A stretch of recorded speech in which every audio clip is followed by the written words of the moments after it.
Hello, dear listeners. Welcome to Healthy Waves, the group podcast where we dive deep into the thought provoking topics with some of the best experts in their fields.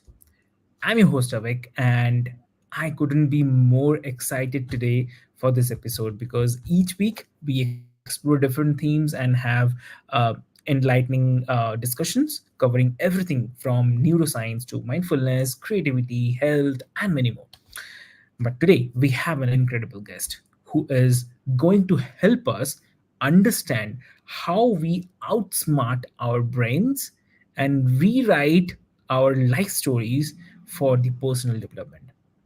Yes, I'm talking about Dr. Amy. So, welcome to the show, Dr. Amy.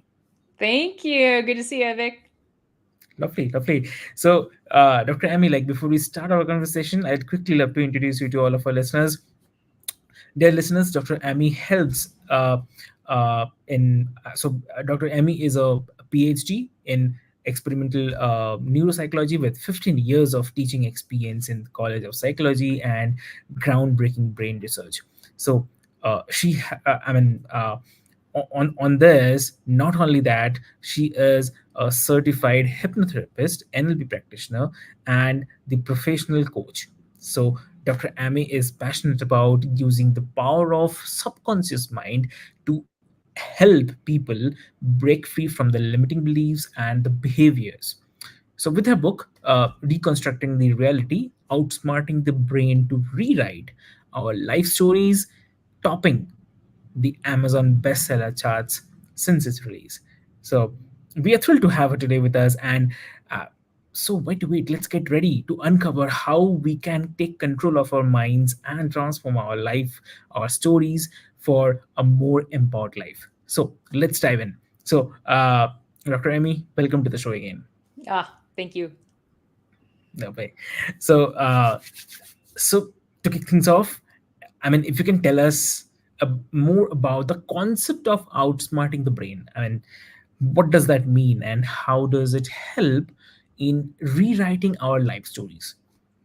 So by outsmarting the brain, and I actually kind of take that from a trainer of mine from years ago who used to say that. Yeah, the brain is smart, and we need to get sneaky with it to make some changes sometimes. So it's all about using the brain's just natural reconstructive process, the way that it naturally works, Hmm. with some brain hacks to be able to change things in the direction that we would like them to be changed. So just as long as we know how the brain works, at least relative to this kind of thing, we can use these brain hacks that hypnotherapists, NLP practitioners, and other practitioners who use more subconsciously oriented techniques can draw on and make use of to change how things are processed in the brain without directly saying, okay, I'm not going to feel that way about this anymore. That doesn't work. But if we can go in and just kind of, make a little tweak with the way that the brain naturally works, then they won't even think about it anymore. They've changed. That's really lovely and awesome, I would say. I mean, there's no word to I mean describe it, but yeah.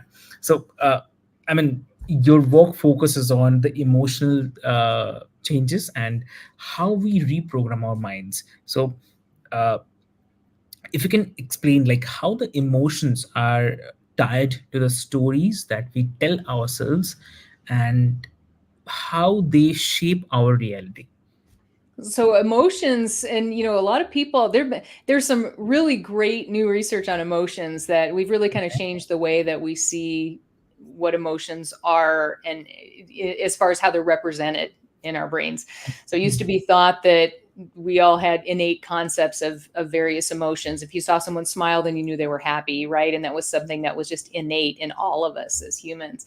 But it's actually more of a reconstructive process, and it takes into account where we're from and what experiences we've had, and all of our memories are like that too. And it looks like everything else that's been studied follows this same reconstructive process.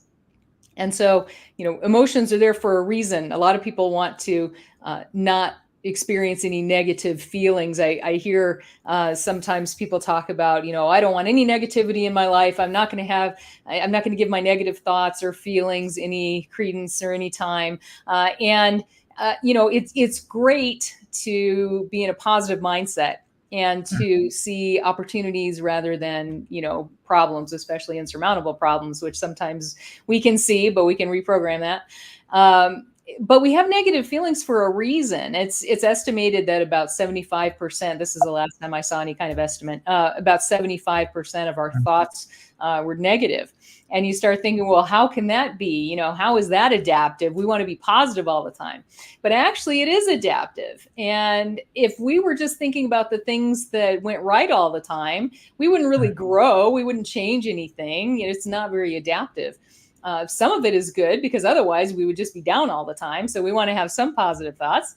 But if we have some negative thoughts, that's our brain's way of telling us, hey, take a look at this, because if you change this, this is an opportunity for you to have a better life, to be happier, to be more successful in your life. So I think a perspective shift is in order with especially negative emotions as we see them.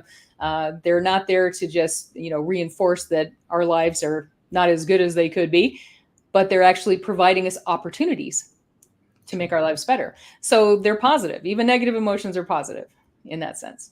And so when we realize that, and we can detect when we're feeling something negative about something, about a situation, a person, whatever, something about ourselves, then that gives us an opportunity to really look into that and do some programming changes, get rid of some limiting beliefs or some emotions about the way we feel about someone or being in a situation, whatever it might be, and be able to get past that and be more productive and happier with that element of our lives.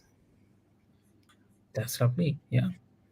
So, um, how does the analytical hypnotherapy work in helping the people identify and reprogram their maladaptive thoughts and behaviors?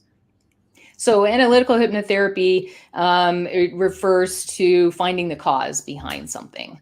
And so that's something that I specialize in, that and medical support kind of things.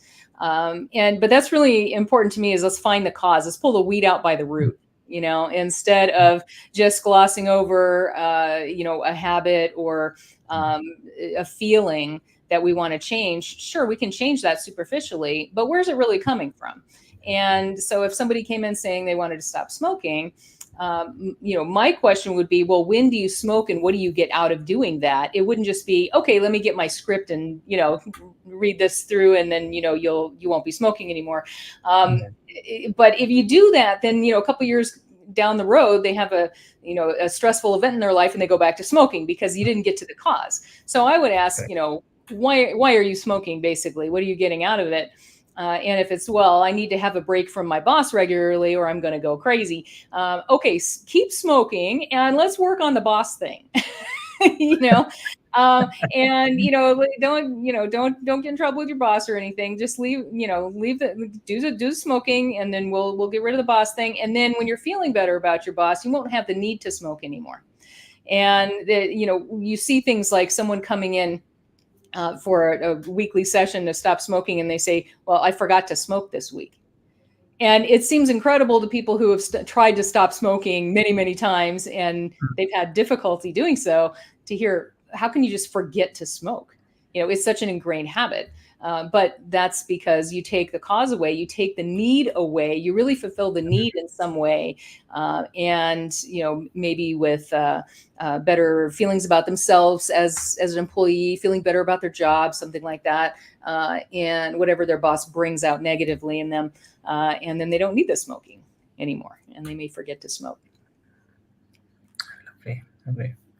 And also with this, what according to you are some of the biggest misconceptions that people have about hypnotherapy, NLP, and how do these misconceptions prevent them from exploring these techniques? There are a lot of misconceptions. And so thanks for bringing that up because it's very important. And what you see on TV and in the movies is generally speaking not so accurate, although occasionally they can get kind of accurate, which is always a breath of fresh air for me. But yeah, it's not voodoo, it's not magic, although it can feel like it sometimes. Right. So a change can be immediate, and one moment you feel a certain way, the next moment you just don't feel, and you can't bring that feeling back anymore. So it does seem kind of magical sometimes, which is kind of fun, but it's just a hack that taps into the way the brain actually works, that reconstructive process. And so there's nothing magical or mystical about it. Hypnosis is actually a natural state that we put ourselves in all throughout the day. So Mhm. someone saying they can't be hypnotized, what they're saying is they have difficulty going into hypnosis in someone's office, but they're hypnotizing themselves all through the day. They just don't realize that's what they're doing. So to go to sleep at night, you have to go through a hypnagogic state.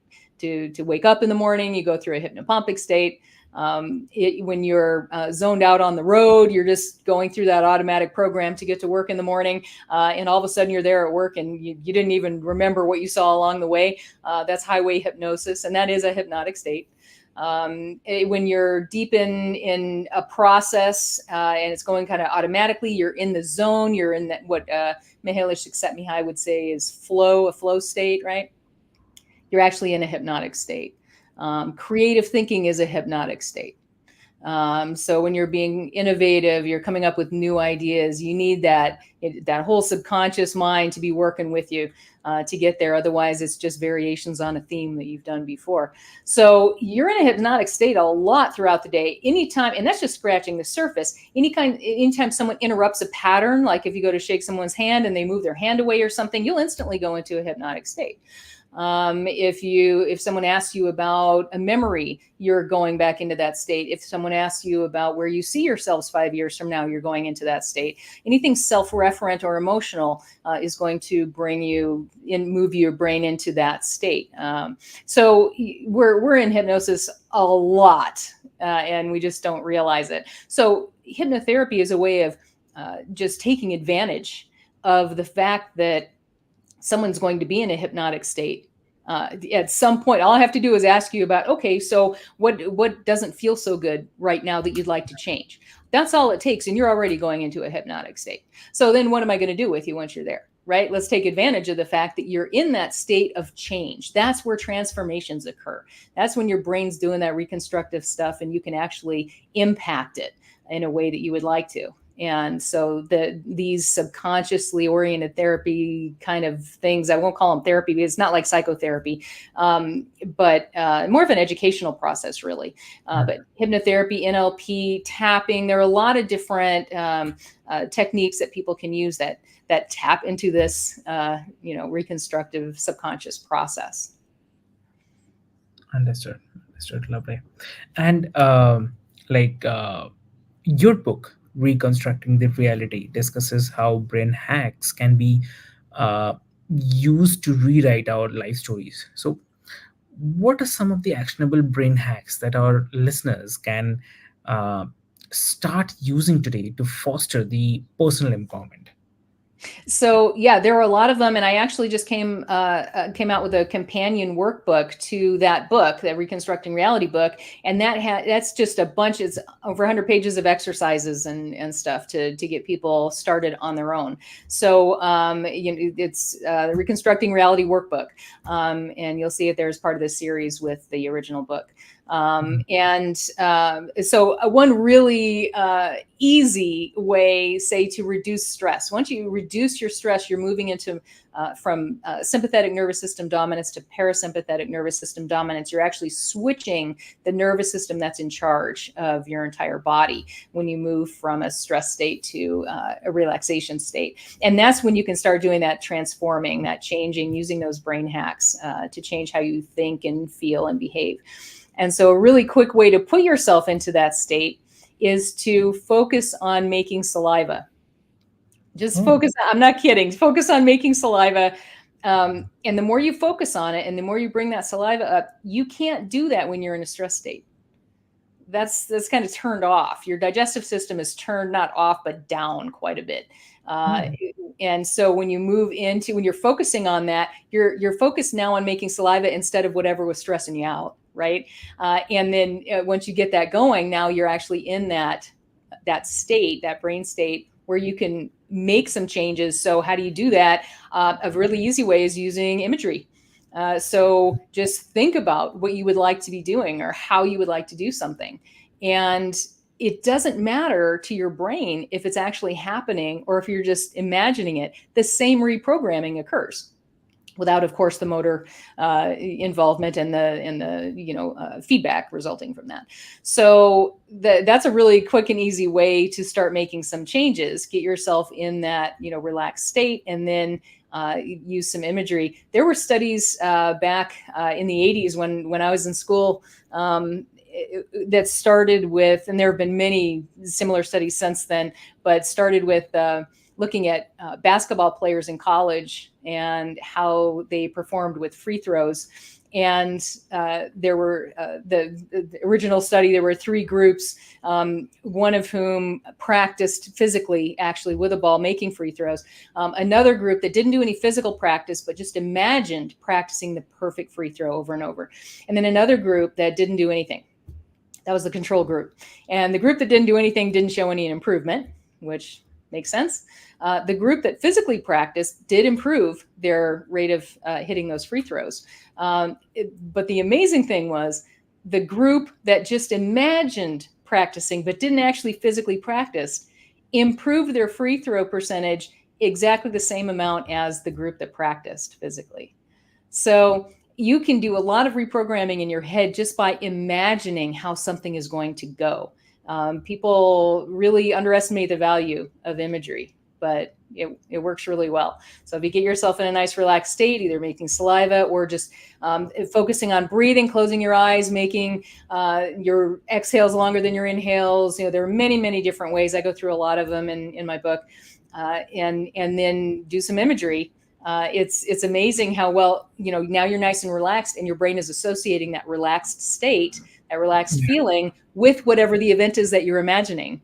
And so you're going to stay in more of a relaxed, clear thinking, creative thinking state when you're in that state instead of it stressing you out like it otherwise would.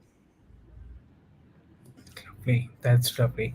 And also, like, when someone is trying to make the emotional changes, uh, what are the key factors that determine success? Well, you have to want to change it. So that's the first thing.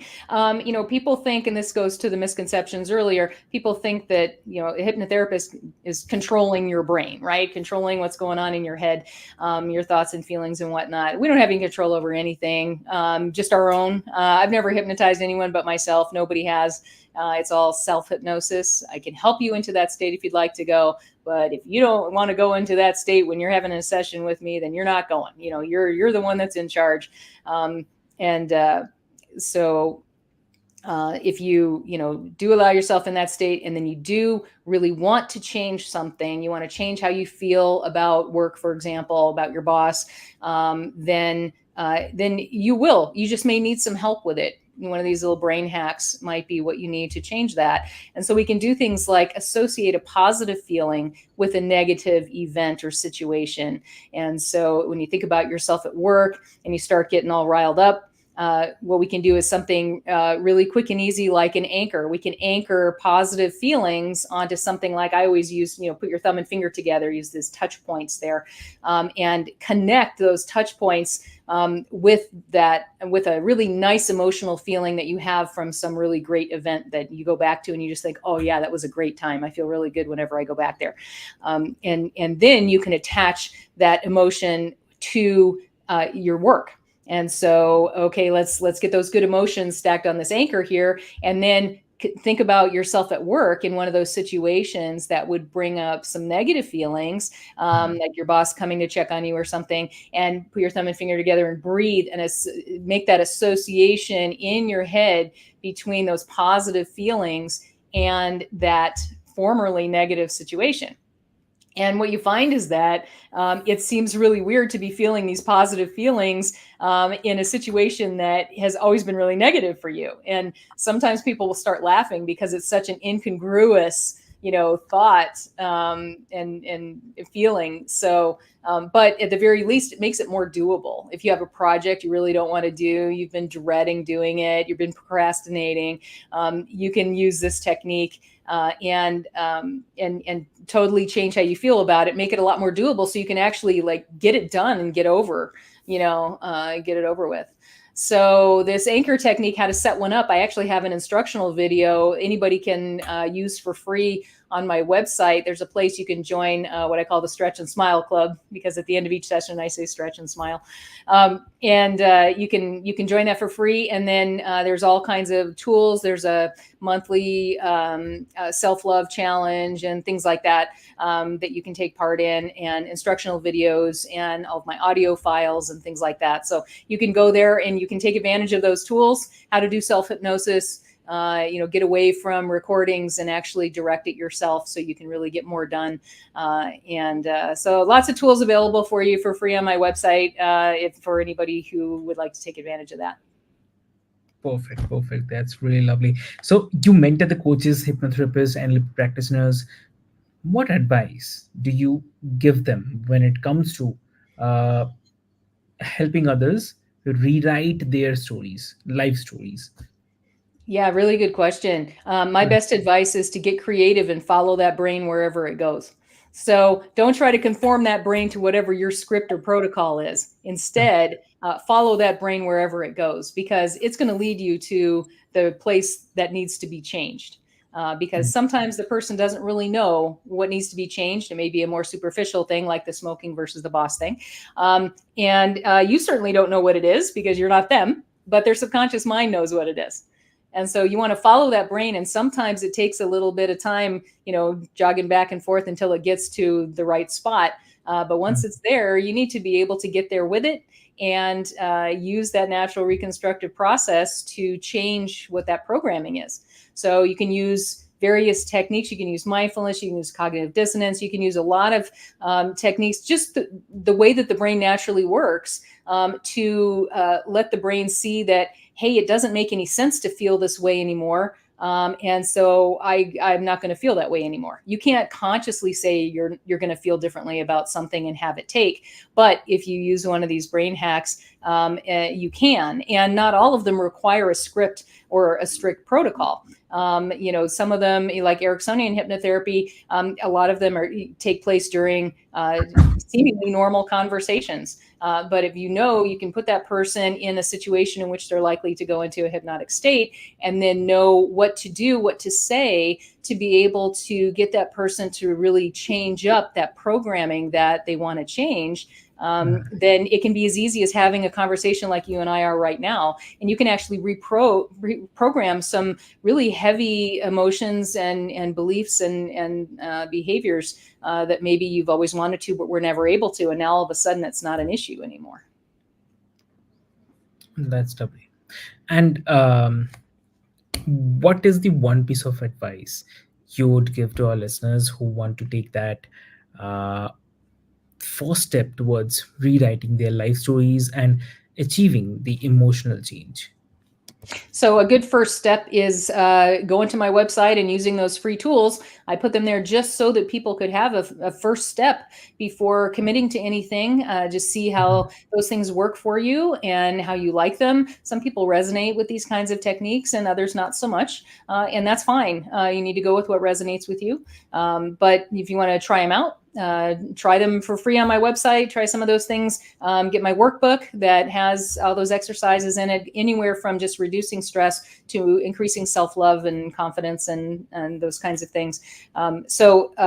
Give those things a try. Those things you can do for yourself. You don't need to go to a practitioner like myself for a lot of those programming changes. But the big ones, you will. The big ones, you can only go so far on your own.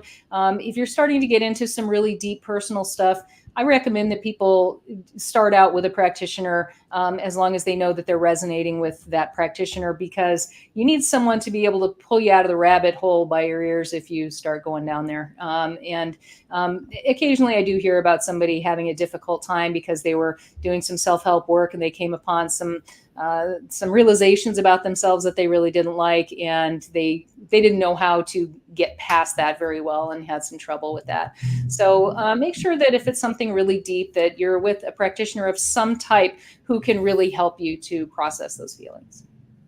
Exactly. Lovely, lovely. Great, great. So thank you, Emmy, for joining us today and sharing your incredible insights on how we can outsmart our brains and rewrite our life stories. So uh, definitely, your work is truly, truly inspiring. I would say that it's needless to mention, and I know that our listeners are working with uh, some powerful tools to create that real change in their lives. Well, thank you so much, Vic, for having me on to discuss this. It's always a pleasure to talk to you. Lovely, lovely. And for everyone who is tuning in, if you want to learn more about Emmy's work, be sure to check out her best-selling book, Reconstructing Reality, and keep an eye out for her upcoming companion workbook. And thank you so much for listening to Healthy Waves, where we dive deep into the expert discussions to help you live a healthier and more happier life. So until next time, stay empowered and keep riding the waves of the personal growth. So this is your host Avik signing off. Thank you so much.